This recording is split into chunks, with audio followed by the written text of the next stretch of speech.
In this newsletter, let's have a brief discussion on the most powerful thing that we have been blessed with. That is, the mind. What a gift the mind is. Let us ponder the following.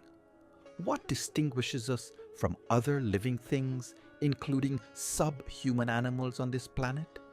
This was beautifully explained by our guru Swami Veda Bharati using a verse from the Hitopadesha 11.25. Ahara nidra bhayamaithunam cha samanyametat pashubhiranaranam dharmo hitesham adhiko visheshah dharmerna hina pashubhi samanaha. There are 4 urges that drive all living things that we as human beings share with all non-humans. The first one is ahara. This is the urge to eat and consume what we need to survive. We eat to survive, and animals eat to survive as well. The second one is nidra, sleep. We sleep to give rest to the physical body, which is essential to stay healthy. Same with animals.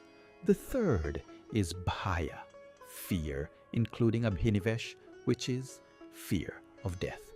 Fear is one of the most powerful urges that manifests in many ways, whether consciously as fear of danger or being hurt. But fear also underlies so many of our unconscious responses and emotions, which can manifest as anger, defensiveness, or aggressiveness towards people or in some situations. In the same way that we feel fear, animals also feel fear and can respond in an aggressive and attacking manner. Finally, the fourth is maithunam, the urge to procreate and have children to keep a species. This is common to humans and animals. What makes us different from other living things, especially in the animal world? The verse above says, Dharmo hidesham, adhiko vishesha.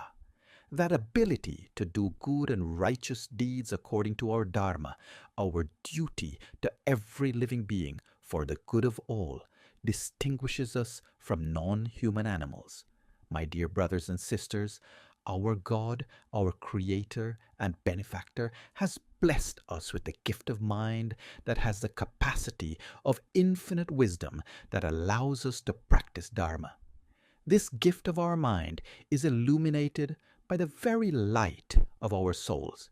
It is what reflects the infinite spark of the God principle, the Brahman, which is in each and every one of us, that which is pure and infinite love and joy. That brings us to consider why then is there pain and suffering in the world?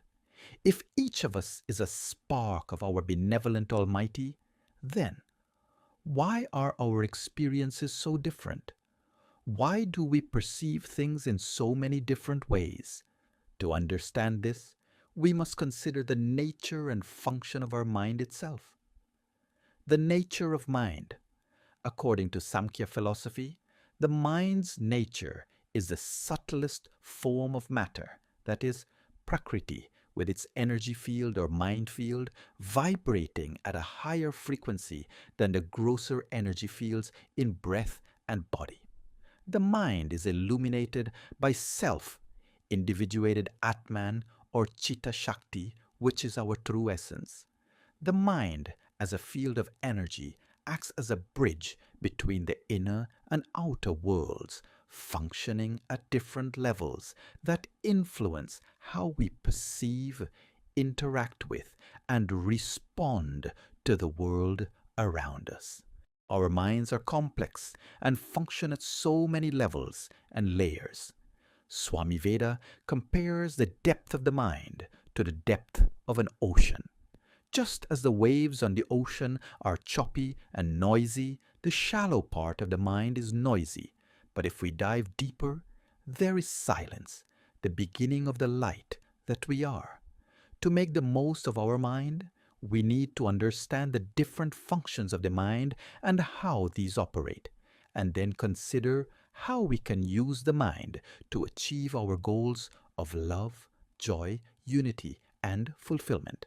The functions of the mind include the intellect, or buddhi, that is, the decision making faculty, which provides discriminatory power, the sensory motor mind, known as manas, which processes input from our senses, the ego, ahamkar, which separates us from others, the storehouse of all knowledge, memories, and samskaras, known as chitta.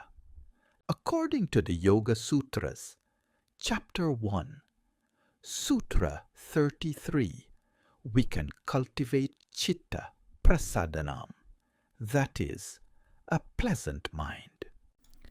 Maitri karuna mudito pekshanam sukha dukha punya apunya vishayanam bhavanatah chitta prasadanam. By practicing Maitri, which is friendliness or loving kindness, Karuna, which is compassion and great love, Mudita, or sympathetic joy and gladness, and Apeshanam, or equanimity. By practicing these, Vishayanam, towards all objects or persons, whether they are Sukha, happy, Dukh, in sorrow or suffering, Punya, virtuous, or Apunya, or malevolent, we develop such bhavanda feelings and attitudes that prasadanam purifies the mind. By following the advice and guidance given in this short but powerful verse, we can cleanse and purify our minds by practicing friendship and loving kindness to everyone we deal with. We can show compassion and kindness to those who are in need or are suffering. We can be joyful for the successes of others and celebrate with those who spread the message of love and joy to the world. We remain unaffected, detached, and indifferent to those doing immoral actions. We can make the mind into our greatest friend, and with a pure mind, we can transcend all pain, limitations, and impurities and become joyous, peaceful, and one with God, the life spirit in each and every one of us. In conclusion, I want to share a poem by our beloved Swami Veda Bharati, taken from page 56 of Light of 10,000 Suns. The title of this poem is Watch Over Your Mind. Your mind is your true personality. It shows through your movements, gestures, and words. Your reactions and decisions come from the mind. Every morning, you wash your face before you present it to the world. Why not also wash your mind? The mind is your servant and seeks to favor you who are its master. Watch over the mind, and it will cleanse itself. Leave it free, and it will soil you. Watching the mind constantly is the art of meditation in action. Follow therefore the 4 rules of thought and resolve daily. Wrong thoughts that have arisen, I shall eliminate. Wrong thoughts that have not yet arisen, I shall prevent from arising. The right thoughts that have not yet arisen, I shall make to arise. The right thoughts that have arisen, I shall maintain, nourish, and help to grow. With this observance of thought, you will become lovable if no one loved you before. You will become attractive if no one was attracted to you before. You will become a magnet if you were mere iron before. I wish you this day a mind you can watch over, a mind you have cleansed, a mind you magnetize with your spiritual energy, and I wish all beautiful thoughts to your mind. Om Shanti. This article was prepared by Dr. Vishvani Mahadeo Heads for the Mahadeo Foundation and Arya Marg.